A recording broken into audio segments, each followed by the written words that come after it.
Redmi note 11 customer natural dead অবস্থা।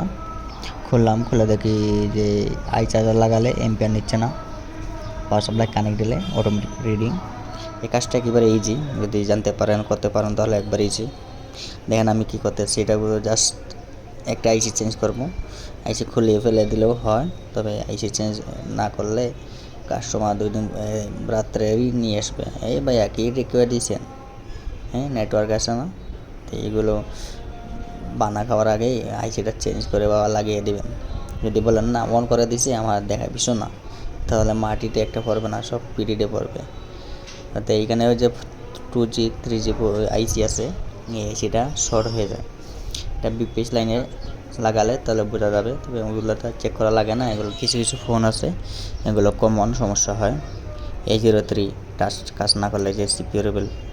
তবে A03 অবশ্যই আমাদেরকে এক্সপেরিয়েন্স বাড়াইছে, কারণ A03 থেকে অনেক কিছু সমস্যা হয়, স্পিকার হয়, এগুলো হয়, সব কিছু দেয় প্রোটোকল লাইন মিস্টেক হওয়ার কারণে যে সিকিউরেবল করতে হয়।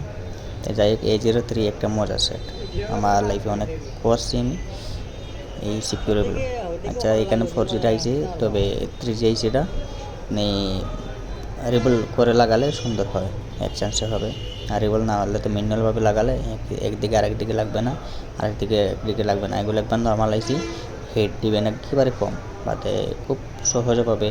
আস্তে আস্তে ধীরে ধীরে হিট দিবেন, আর হিট যদি দিয়ে যে ফাটিয়ে যান তো নেটওয়ার্ক আসবে না। একবার না 5 বার লাগান, সমস্যা না। আমার সুন্দরভাবেই সব কিছু হয়ে গেছে।